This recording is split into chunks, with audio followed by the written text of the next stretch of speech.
Blue state officials look to model gun bills after the controversial Texas abortion law, and an interview with gun salesman turned gun control activist Ryan Busse. That and more on this episode of the Weekly Reload Podcast. I made the devil run. I gave him poison just for fun. Welcome to another episode of the Weekly Reload Podcast. My name is Stephen Gutowski. I'm the host. I'm also the founder of the reload.com, where you can buy a membership today if you support this sober, serious journalism that we produce here. And you will get a host of perks, including early access to this very podcast, as well as the chance to ask questions of some of our guests and appear on the podcast too. Those are always fun segments. And you will also get exclusive access to dozens of reports and analysis pieces that are not available to the public. So go on over and check out what we've got available today as far as deals go. We were having a 20% sale this week. So we don't do that every month or anything. So make sure you get the last slots that are available on that. Today, we're going to be speaking with Ryan Busse, of the author of Gunfight, My Battle Against the Industry That Radicalized America. He's currently a senior advisor to Giffords, one of the organizations that advocates for stricter gun laws in the United States. So, Ryan, if you could just introduce yourself to the audience a little bit for people who might not know who you are.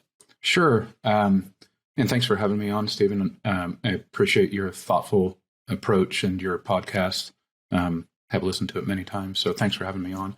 I spent, first I grew up on a ranch in Western Kansas. Firearms were a part of my life from early on, from when I was a very young boy. Many of the best parts of my life have been spent with guns with my father and my brother and my own sons. I continue to own and use guns. After my childhood on the ranch and graduating from college, I obtained a job at a small fledgling firearms manufacturer, Kimber, very small at the time. I spent 25 years in the firearms industry, 25 years and 4 days, I think, to be exact.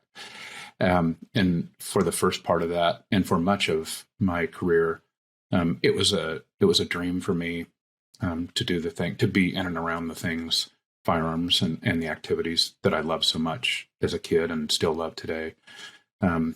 However, there were very troubling developments, in my opinion, and throughout my history in the industry, and I kind of had an epiphany through part of my career.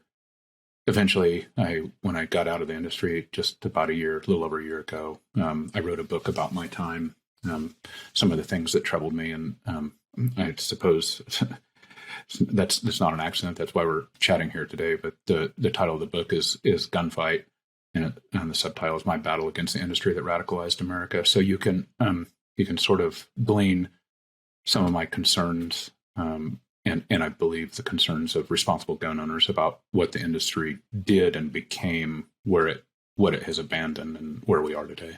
Yeah, obviously you're not shy about your position on the industry or some of the people you work with, or the NRA, or a whole host of different people inside the gun world.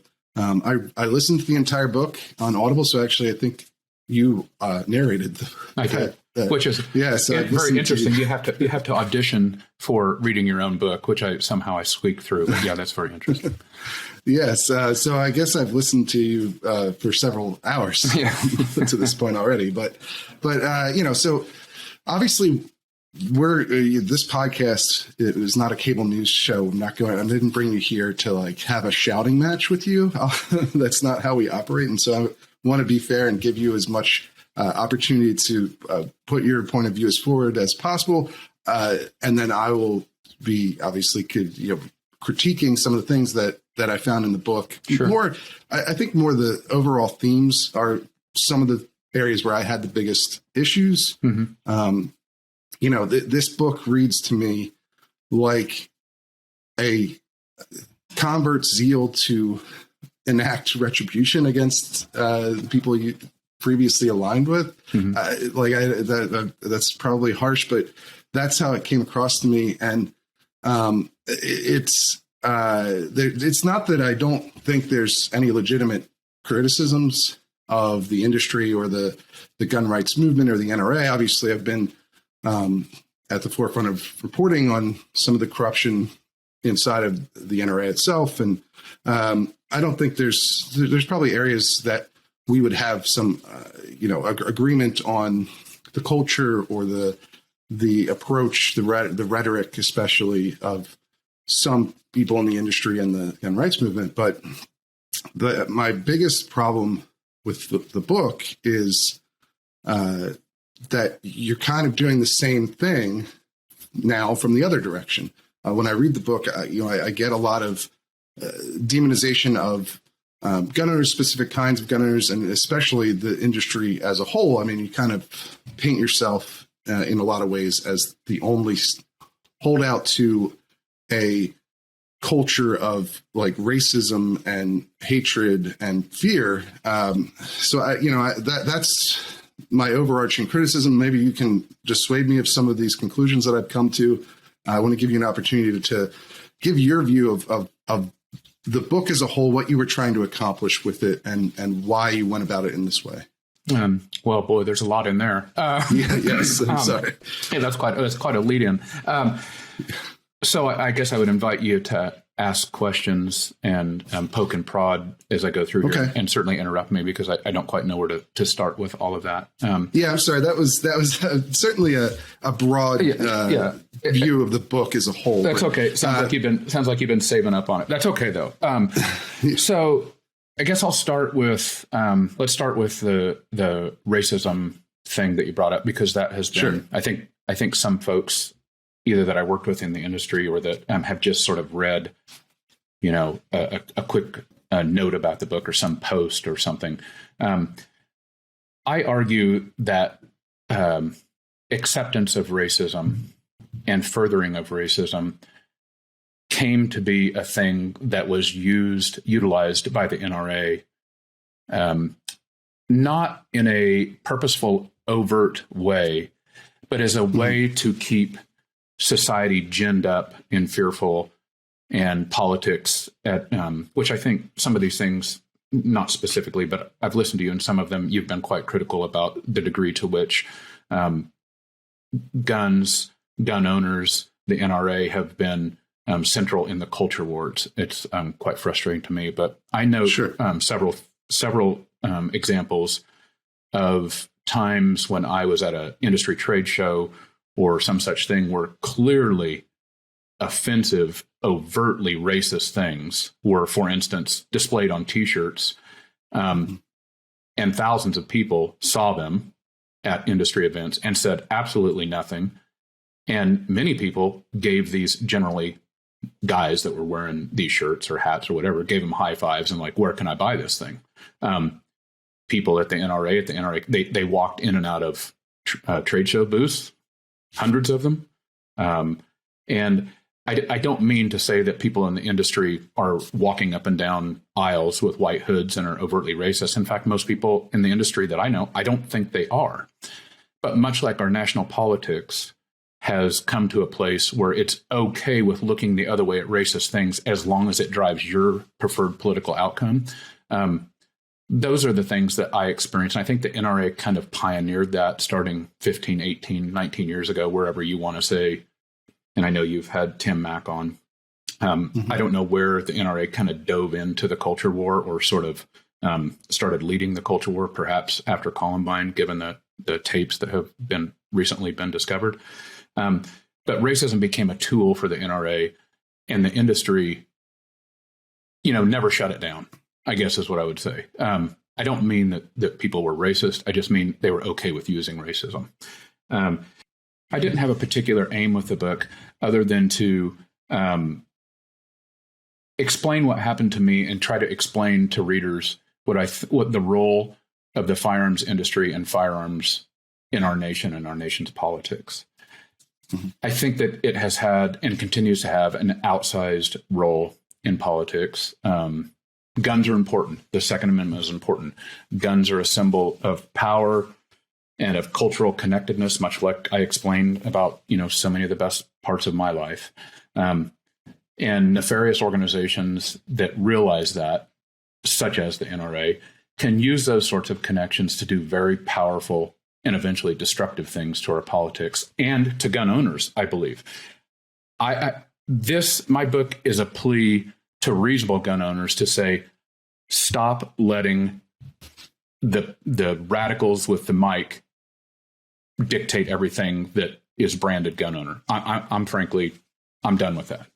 I don't think all gunners buy into the sort of extremism radicalization that the NRA touts. On the other hand, far too few stand up and criticize it. In fact, now to your point about me in the industry, it got to a point where literally nobody in the industry would ever say a critical word publicly about the NRA ever, no matter what they did. Still hardly have. Sure. Because why? Because you got run out, fired, castigated, chastised. We were told that all gun owners, you have to stand together with all gun owners no matter what. I know you've had David French on to talk about Kyle Rittenhouse. I believe that as David does, I believe that the verdict was legally correct. I also, like David does, believe that Rittenhouse was exceptionally morally incorrect. And I believe that the people in and around the firearms industry and the influencers who are holding Rittenhouse up as some sort of hero are creating terrible turmoil for responsible gun owners. And I think they do guns and gun owners in the nation an incredible disservice. So I guess that's enough to get us started. I know you had all sorts of stuff that you asked me about, but that sort of gives you a picture of where I'm at. Yeah, and I appreciate you giving a broader view like that, since I started off with a sort of general critique there. It was obviously fairly harsh, but I I guess I get back to I do think that there are certainly reasonable ways to criticize the individuals that you're talking about there. There's people who are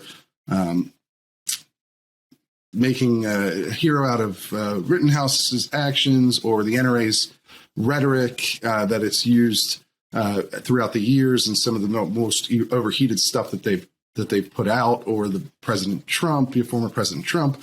There's plenty of room, or even the industry, and there's plenty of room to talk about how fear can drive gun sales. I don't think that any of that is off limits by any means. Is there plenty of room? I mean, what gun industry leaders, what trade group leaders, what gun company executive, what ammunition executive, if there is plenty of room, where is the criticism? Okay. That's a fair point about the industry. In my experience, from my point of view, and I'm only 34, so I haven't been around as long as you were in the industry, but the industry doesn't tend to like to get involved in politics much at all. They don't talk to me much about anything political, and that they do default to whatever the NRA's position happens to be. And it probably does have a lot to do with the Smith & Wesson example that you talk about in the book, where Smith & Wesson struck a backroom secret deal with the Clinton administration to exempt itself from the lawsuits at the time, liability lawsuits that were being filed, and the industry, or the gun rights side, the NRA in particular, generated a lot of backlash to this concept, and so the industry is much less individually vocal about politics, although certainly perhaps not in the other direction, right? I mean, it seemed very vocal. There's probably some point to this. Yeah. Well, I mean, I tell the story. I guess I can appreciate how that may seem to be the case, but it seems that way because there's also no assumption inside the industry that the groupthink permeates all people, and therefore, when you walk into a booth or do an interview, it's assumed that you think that you're part of the same devoted church that everybody else is. And I think an exceptional example of why I would take issue with the assertion you just made is the last day of the 2017 SHOT Show, by chance, fell on Inauguration Day in 2017. That was Donald Trump's inauguration.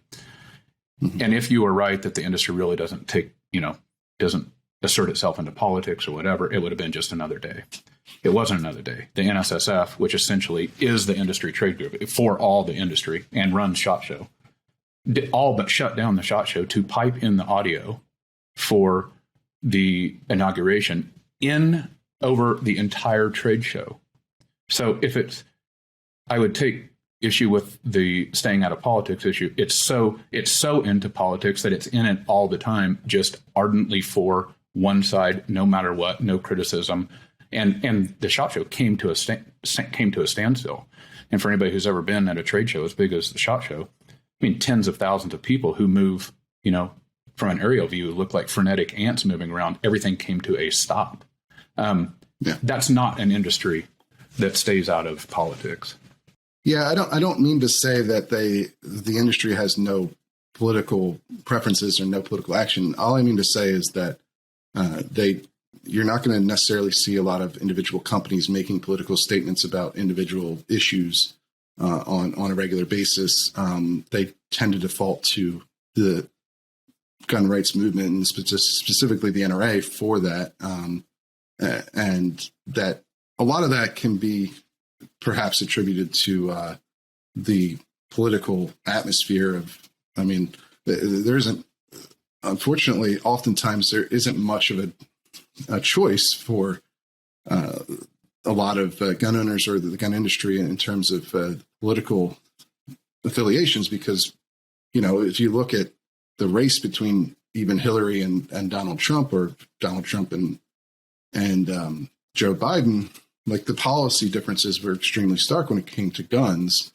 And so not that means that Democrats can't be gun owners, of course. But there is motivation beyond just, well, I think you're right. Blind devotion for this. I think you're right, but I think that's a self-fulfilling prophecy from the NRA. It is that way because the NRA made it that way. The NRA made the purposeful decision to go all in on the culture war, to castigate every Democrat, no matter what. And after 7 or 8 or 10 years of that, and with just embarrassingly foolish, hyperbolic rhetoric that nobody should have ever believed. But yet people either did believe it or say they believed it or marched to it, repeated it, and eventually you're going to have an atmosphere like we have now, or like we had in 2000, February, whatever that was, 2017, whatever that day was. So I hear you and I can appreciate that. But I guess sort of one of the themes of my book is that the NRA made that, and the firearms industry towed the line with the NRA, when the NRA said jump, the industry asked how high. So, and there were many times when the industry could have said, whoa, slow down, let's do this responsibly. Some tried, and they were run out of town.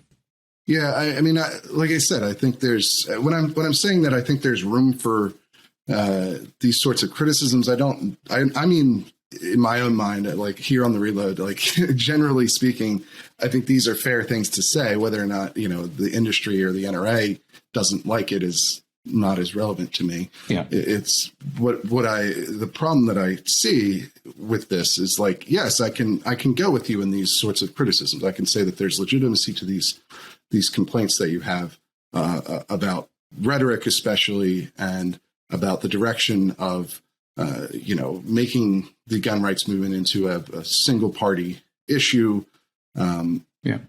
That's obviously there's plenty of drawbacks to that, and there's plenty of legitimate criticism. But the problem with the book, from my perspective on that point, is that it seems like you overcorrect and go the complete opposite direction, that you are using overheated rhetoric in reference to a large class of gun owners, myself included, as you probably could see behind me here, people who like AR-15s or other popular rifles of that style, or even polymer lower handguns. You call them, was it Tupperware, right?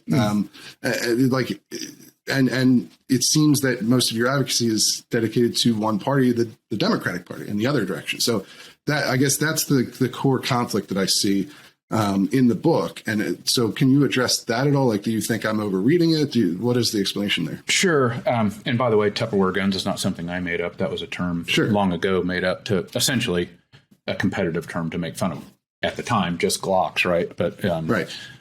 became somewhat ubiquitous. So I describe those sorts of guns as the way the industry did, the way the industry first did.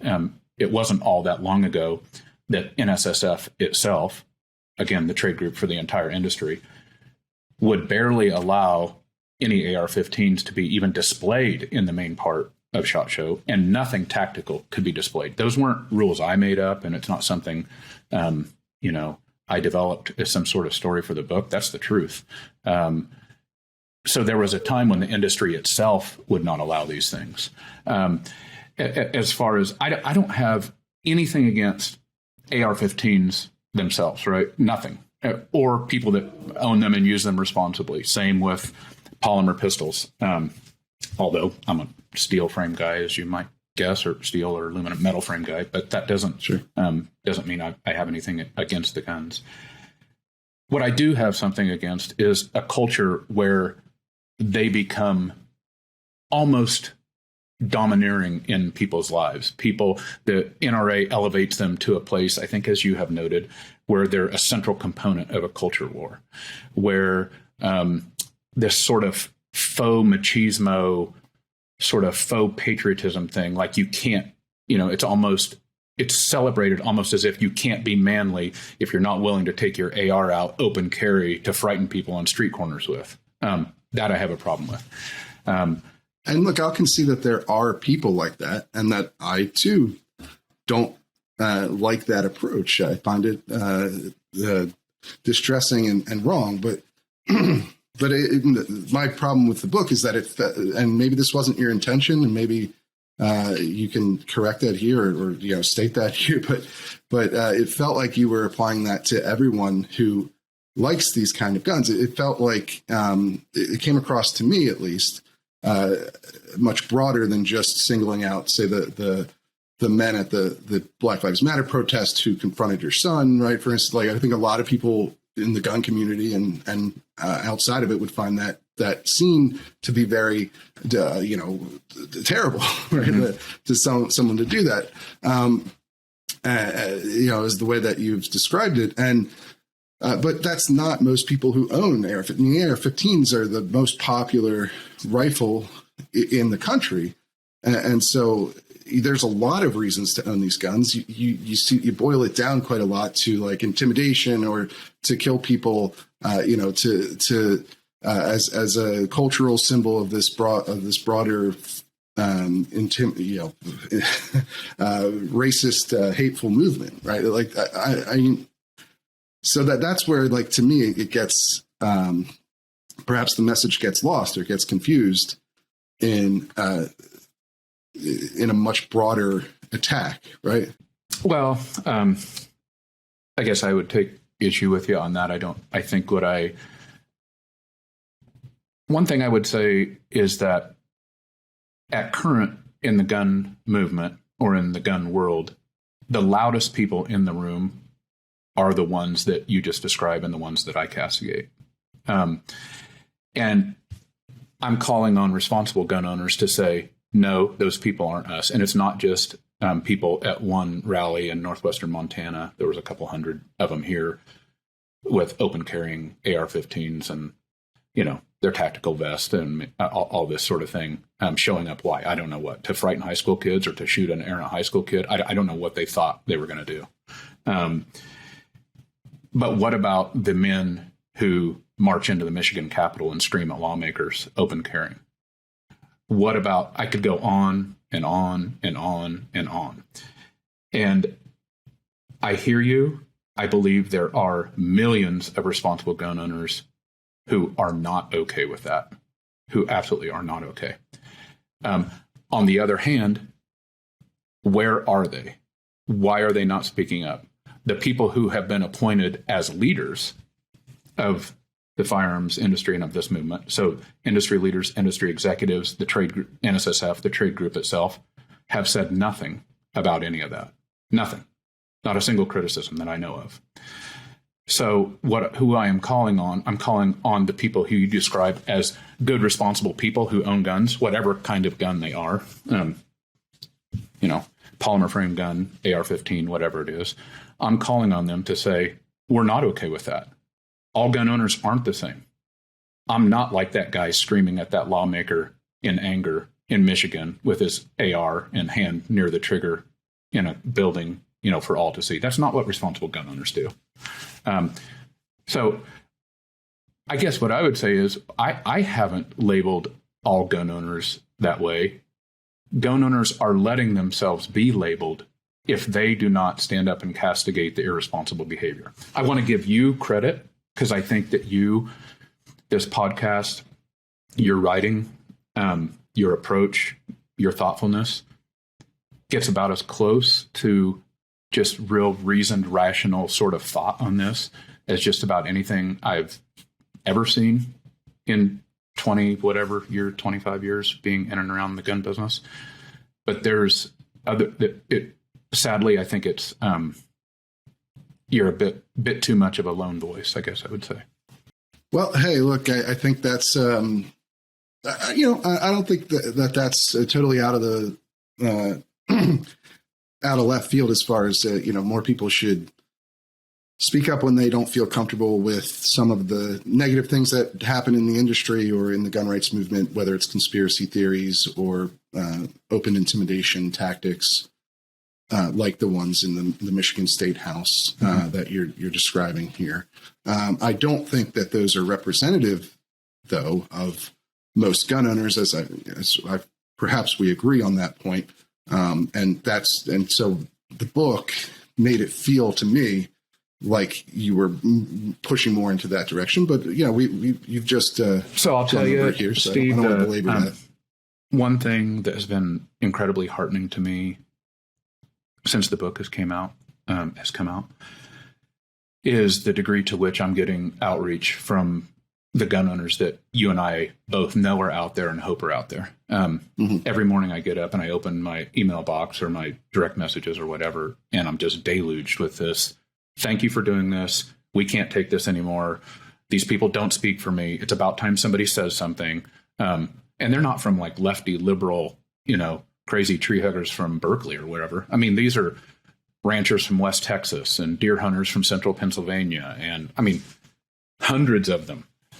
So I know these people are out there, and I know that they are similarly frustrated with the degree to which this kind of strange gun radicalization has set the course or controls the messaging across our country, and frankly, controls our politics and our policy. As an example, I don't believe it's anti-gun to be in favor of universal background checks. I refuse to believe that. And in fact, universal background checks don't regulate a gun. They regulate people buying a gun. So it's just grammatically, it's improper to say it's anti-gun. It's not anti-gun. So reasonable people know that rights in a democracy, especially rights as incredibly powerful and important as the Second Amendment, must be balanced with responsibility. They have to be balanced with responsibility. And if we as the gun owning community won't stand up and castigate irresponsible behavior, then we are risking everything.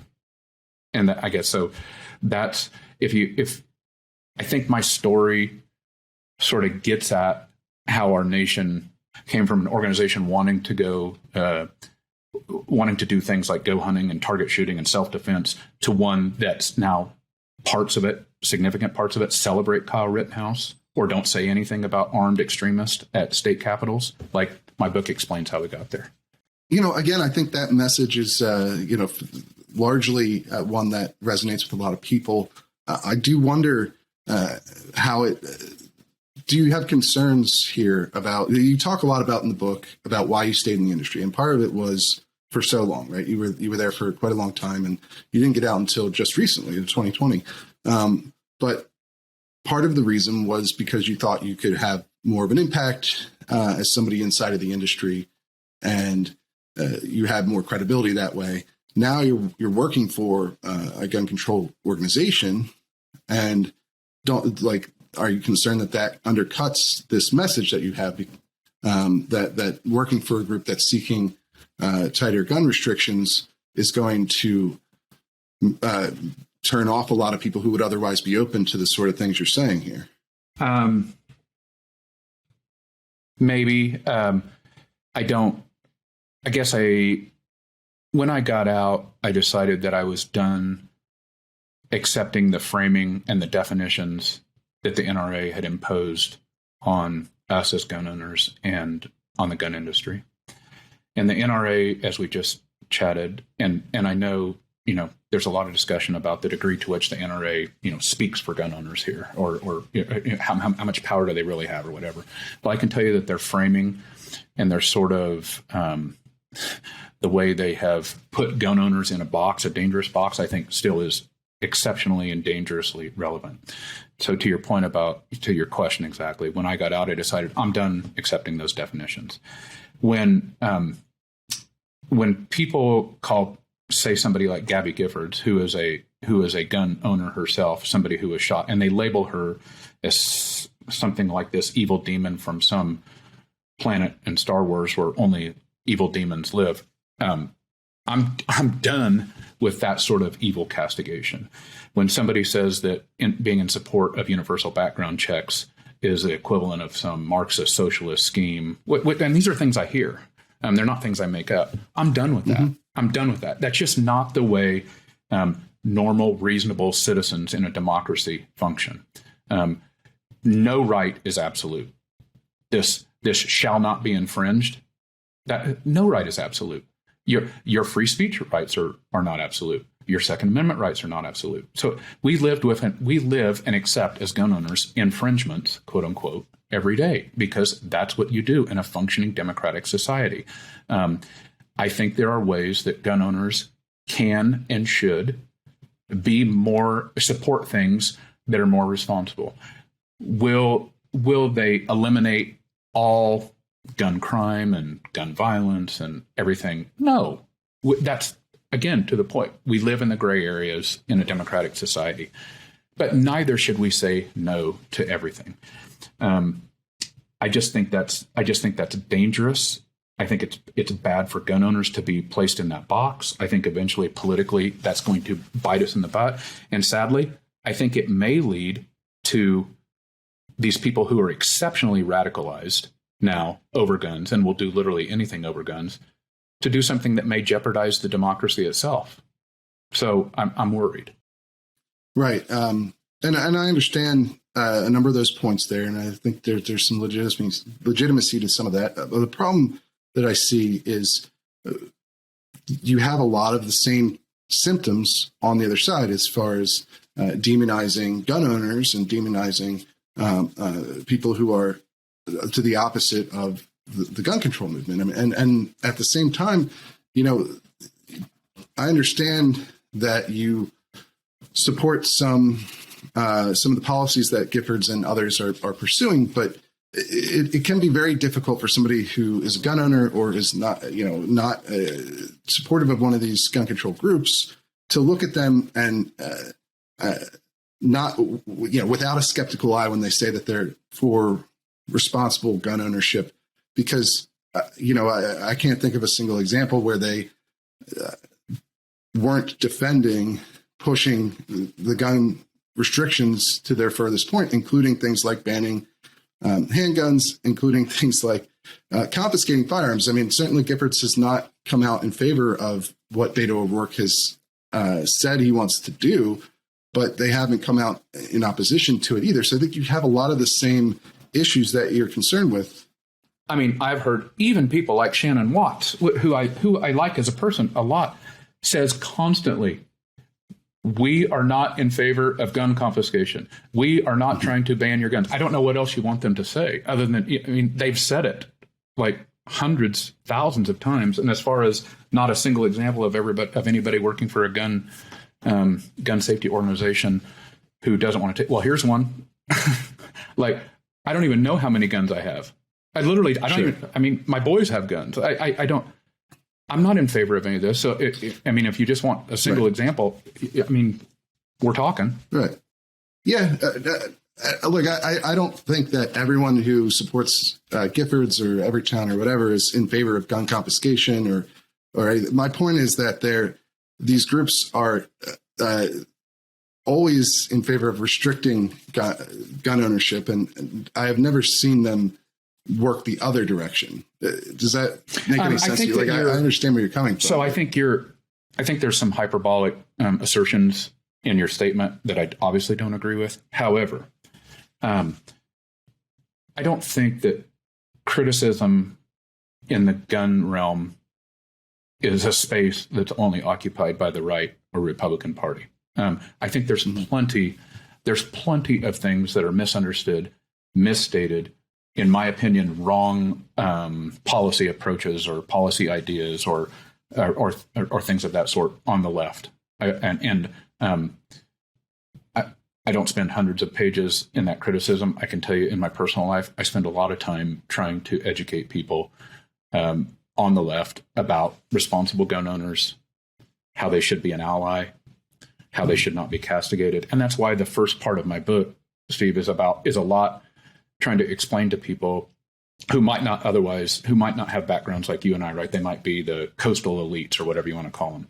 But I think I encounter a lot of folks who literally just don't understand how it is that guns can play a positive role in somebody's life. They don't conceptualize of it.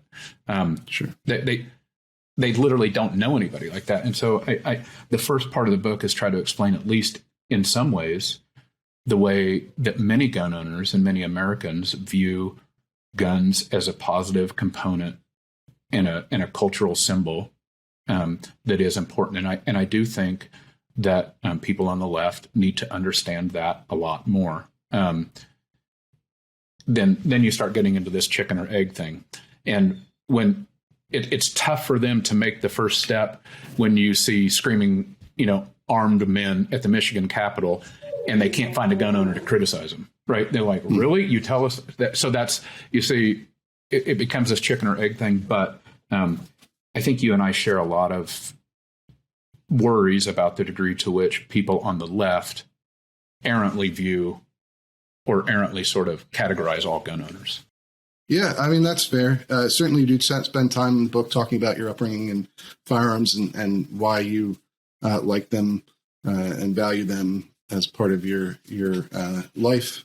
But so I mean, I don't want to say that you don't have any legitimate points here that you're making, because I do think there's some legitimacy to a lot of what you're saying in terms of the rhetoric and the culture war. And how that affects the efficacy of gun owners, advocating for the Second Amendment. But I don't want to make it seem like there's nothing you're saying that's legitimate. I just like the tone of the book to me was what I took issue. The sort of broad strokes. You talk a lot about, here's just a thought for, you talk a lot about, you're very proud of the work you did at Kimber, right? And especially with the expansion of that company into a much bigger player. Now, obviously, Kimber has disowned you and has attacked you since you left and started getting more politically active and working with Giffords. You talk about AR-15s in the book, about how they're a military weapon of war, right? Mm-hmm. And that the industry has used this gun to enrich itself and sell a lot of these rifles, relying on things like the fact that they were employed with the military in Iraq and Afghanistan, and a lot of veterans are like them, and they had a lot of screen time during coverage of those wars. But I mean, Kimber became popular through making 1911s, which, I mean, isn't that the same basic timeline of how the 1911 became really popular? It was the sidearm. This is what you get when you have a podcast with a gun guy, because he knows what the hell he's talking about. So I just, that's they see a parallel there, and I wonder why you find one more objectionable than the other. And I think that's a very intelligent question, and I have thought about that a lot. And I think I just kind of go back to the point I made about how civil democracy functions. It's not that, a bolt-action rifle at one point was a military gun, right? A Mauser 96, a Mauser 98 became the Winchester pretty much Model every 70. kind of action has been employed in military use at some point or another. Right. And I think as a society, we have always struggled with essentially where is the line in the gray area in which we have to function. Apparently we're okay with restricting third graders from getting howitzers. So that's like a no debater, right? We are debating, it seems constantly, whether this semi-auto or fully auto or whatever 3-round burst, AR-15 with 10-round magazines, 30-round magazine, however, we're debating that. That's in the gray area. We've accepted as a society, generally speaking, handguns, bolt-action rifles, things that used to be military guns but aren't now. And I think it's important that we understand that all guns aren't the same, and that, yes, 1911s were obviously a military sidearm for a long time, but they're mostly, almost all handguns are generally a defensive handgun or a defensive gun, right? They're not, although they are used offensively and can be modified, and some cartridges are more offensive in nature than defensive in nature. Generally speaking, handguns are thought of as a self-defense tool. Certainly something like the 1911, which is generally, a low capacity 7, 8, 9 round sort of gun, is not, and a limited range. I don't know, what would you say effective range on a 45 is? A few dozen yards, right? It's different than something that's more modern, has a much larger effective range, has a much larger magazine capacity, it has been much better engineered to be an offensive gun instead of just a defensive gun. And so, well, can I take one issue with that? Sure.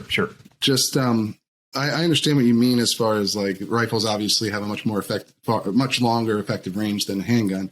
But if you're talking about like the criminal use of firearms in the United States, obviously handguns are used far more often than rifles or shotguns. Yeah, much more. So that's the only thing where like I understand what you mean by offensive, like in a military context, certainly that distinction makes sense. But in a civilian context, handguns are generally far more involved with crime because they're small and concealable, which is what criminals generally prefer. Yep. And then, rifles have been used in some very high profile, and the AR-15 in particular, in very high profile crimes for sure, which you detail in the book. But generally speaking, handguns make up the majority of criminal use of firearms in the United States and elsewhere. So I guess that's where like that distinction falls flat with me personally a little bit. Yeah, no, I think you're absolutely correct. And that's why I think we don't have one issue. Like when people say the gun issue or the gun violence issue, like it's not one thing. There are multiple reasons why. There's a reason why what you say about handguns is true. There's a reason why what we know about AR-15s is true. They're not the same exact reason. I focus on AR-15s a lot in the book, not so much because of the intricacies of the policy things that we were just talking about, but because of the dangerous culture that has spun up around the AR-15. This worship, this glorification, this sort of lifestyle where guns are anything and everything to you. And again, not all gun owners are like this, but the ones that are, and the degree to which we as gun owners empower it without castigating it as irresponsible, I think has become an exceptionally visible part of gun ownership, a dangerous visible part of gun ownership. And I don't think that's to any of responsible people's benefit. I don't think that's not something good. Sure. And that's why, you could say that I elevate or I focus a lot on AR-15s in the book. I do it because the industry and the culture focuses on it a lot. Like I guess I would, in simplistic ways, I would say, well, I didn't pick that as the cultural symbol. The industry and these people picked it as a cultural symbol, because you don't see come and take it flags with a 1911 on it. You see come and take it flags with an AR-15 on it. That would be a cool flag, though. maybe Steve's going to have something new to sell on his website, but you get my point. Yeah, I understand what you mean. Although I would certainly draw a distinction that you don't between the people like those who carried guns into the Michigan Capitol or who, confronted your son during the Black Lives Matter protests, and people like Matt Best from Black Rifle Coffee and Demolition Ranch and some of these other groups, Military Arms Channel that you name in this book specifically. I mean, you talk about how Black Rifle Coffee, for instance, was used in the Rittenhouse case and during the Capitol riots, and that's true, right? And I understand what you mean as far as like some of the people that clung to this image that they built happened to be, fringe extremist types. But, at the same time, Black Rifle Coffee and Matt Best went out and did to a lot of criticism from those types of people, repudiated that association, even in the New York Times. Like they did a whole and they caught tons of grief for it. And I guess they did, but I want to just point out that there's to me, like I still see a pretty distinct difference between somebody like Matt Best, who's in this culture that you're talking, this sort of tactical stuff, but he does it oftentimes tongue in cheek. I know that perhaps doesn't mitigate things for you, but he makes clear distinctions, or at least tries to publicly make clear distinctions between what he's doing and what the people that you're concerned about, and that I think most people are concerned about, are doing, and how they're co-opting what he's. Yeah, I think, and to be clear, I'm less critical of Matt Best in the book than I am. In fact, I compliment his marketing skills and the degree to which Black Rifle Coffee has become ubiquitous. On the other hand, I think that the situation that you just described with Rittenhouse and Black Rifle Coffee and the degree to which they first tried to do the right thing did, in my opinion, try to distance themselves, and then they got castigated, and then they kind of walked that back. And like it demonstrates to me the degree to which if you conduct your business without proper eyes on responsibility, sometimes you can't control where it goes. In fact, a lot of times you can't control where it goes. And I think that's a lot of times our radicalized politics. People think they can start this little campfire and just sort of stay warm by it. And they wake up in the morning like, oh, geez, it's dry and the wind's blowing. Like this thing's getting away from us. And I think that's what Black Rifle Coffee has done in some ways. It normalized and minimized the degree to which guns are a serious, very something that requires an exceptional amount of responsibility, and it trivialized them to the point that then it sort of gets away from us and it permeates society in very dangerous ways. And sometimes we don't get to control where that goes. You have to control it with responsibility before it gets to that point. So when Black Rifle Coffee had sort of these tough times of seeing their logo in the Capitol with a guy who's trying to zip tie senators, for God's sake, and then trying to walk that back and trying to distance themselves from it, like it's too late once you've let the brush fire spread. Responsibility has to happen before that. Yeah, I mean, I just don't see what they were doing as somehow condoning that action or encouraging it. And I don't think that having fun with firearms necessitates that you're irresponsible. But like I said, I agree with some of the larger criticisms that you have of the culture and more aspects of what we've seen over the last several decades and so forth. So, I would encourage people to read the book for themselves and make their own judgments about, what you have to say and whether I'm being too harsh or what, so I would encourage people to read it themselves. I know we could talk for another 2 hours. Well, maybe we should sometime. Sure. Yeah. No, certainly. I'm always happy to my thought here with the Reload is that I whether or not I agree with somebody's perspective 100% of the time, or even 0% of the time, is if they're somebody who's been influential and you've been in quite a lot of media with this book, and I figured, why would I not have that person on to voice their view, and then get to have a fruitful, I think, discussion about it, and that's what I'm going for with sure. And I like I told you, I think just before we hopped on, I just want to say to you, I appreciate your thoughtful, reasoned and rational approach. I don't expect that you and I agree on everything, just like I don't expect that I agree with anybody on everything. I mean, that's just not the way functioning societies and democracies should work. And it's sort of to the point of our larger conversation. We as gun owners shouldn't just like march in lockstep, never look ourselves in the mirror, never open ourselves up to criticism, never think we should be responsible, take the word of some, as it's turned out, incredibly corrupt and, in my opinion, nefarious group like the NRA and sort of brand all of us. Like, these are things that lead to bad outcomes. So I really appreciate you, even where we disagree, your thoughtfulness and rationality about it, and you reading the book and having me on. Thanks. Certainly, yeah. And I'm always happy to have anyone on from any of the gun safety, gun control groups, Giffords or Evertown, and I'm always happy to have people on from the NRA or Second Amendment Foundation or whoever to give their point of view. Obviously, I'm sure the NRA would not agree with your characterization of them on this podcast. They don't always agree with the things that I write either, but I still want to give them the opportunities at any time to speak for themselves, right? Just like I've done here with you. So sure. I'm doing my best just to, I don't want to I don't believe in hiding away people's opinions. I believe in challenging them or asking hard questions, but I don't see any good outcome from keeping somebody's views away from my audience. I don't think that makes any sense at all. So well, I really appreciate you coming on. Good on you, and thanks for having me, and maybe we'll do a follow-up. Thanks, Steve. Absolutely. Okay.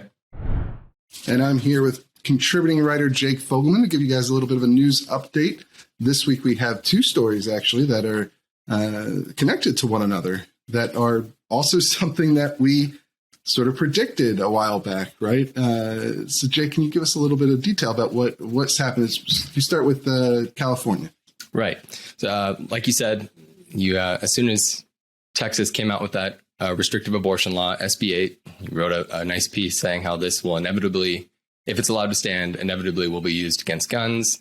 And sure enough, this Saturday, Governor Gavin Newsom of California, one day after the Supreme Court allowed Texas's law to stand while litigation is ongoing in the state, he came out and put out a statement basically saying, if the Supreme Court's going to let this go, I'm going to direct my attorney general to come up with our own version of the law that targets assault weapons and ghost gun kits. Same terms. He said it's going to be a $10,000 damages that private citizens can seek if they sue anyone selling a ghost gun or an assault weapon. So pretty much exactly as we predicted, a blue state politician said, you want to do this with abortion? Well, we'll do it with guns. Yeah, and FPC, Firearms Policy Coalition, actually predicted this as well in their brief in the Texas abortion case, and that essentially this could be this strategy. Whatever you think about abortion, obviously, or guns, it's pretty obvious that this strategy is going to be used if it works. And so far, it has worked because it's kept these abortion rights groups or Planned Parenthood from being able to enjoin people against using this law to sue them. And so it's not a foolproof thing. It's not a forever thing, because once suits start to happen, then there can be more actual adjudication of the issue. Yeah. But certainly, given how this has gone so far, given that the law has been able to take effect and remain in effect to this point, you're probably going to see people replicating it. And I think you're going to see more of this come along. Now, I think the Newsom's comments are a bit odd because, well, one, that the timing was weird because he said this, I think it was like the next day, and he said it at like 11 p.m. Eastern. Yeah, it was a Saturday evening, which is strange. Yeah, it was Saturday. So I guess that's like 8 p.m. his time, but it was very weird timing. And then on top of that, like his threat was odd too, because he was threatening to do things that are already illegal under federal law, or sorry, not federal law, but California law. So they've already outright banned the sale of certain kinds of so-called assault weapons, and they've already banned the manufacture of so-called ghost guns without serialization and registration, and they've banned the selling of kits of tools required to make your own firearms at home. So it's weird to say that they're going to use this tactic on the same things they've already just banned through the regular course of traditional legislation. Whereas Tish James in New York, the attorney general there, the one who's suing the NRA, who's is obviously very pro-gun control, and has called the NRA a terrorist organization and is trying to dissolve them. She's, her positions on gun policy are fairly straightforward. She had a more interesting comment when she was on The View. She had just dropped out from the governor's race and decided to stay as attorney general, but she's weighed into the same conversation. What did she say? Yeah, so she was asked about it on the panel, and she essentially said, yeah, I saw what he did, and I want to follow his lead. I'm going to direct my other state officials in New York to follow something similar. But what was interesting about her comments, she attached it more to a strategy for getting around the PLCAA, the Protection for Lawful Commerce in Arms Act, which is federal law that essentially shields manufacturers and dealers of firearms from liability if someone who lawfully comes to own a firearm goes on to commit a crime. You can't just sue, Smith & Wesson or Glock or whatever for someone using a crime for a lawful product. But she, I guess, thinks it's a strategy to get around that. And so that's why she's interested in pursuing this. Yeah, that's much more interesting than what Newsom was saying, just because it's more realistic in my mind.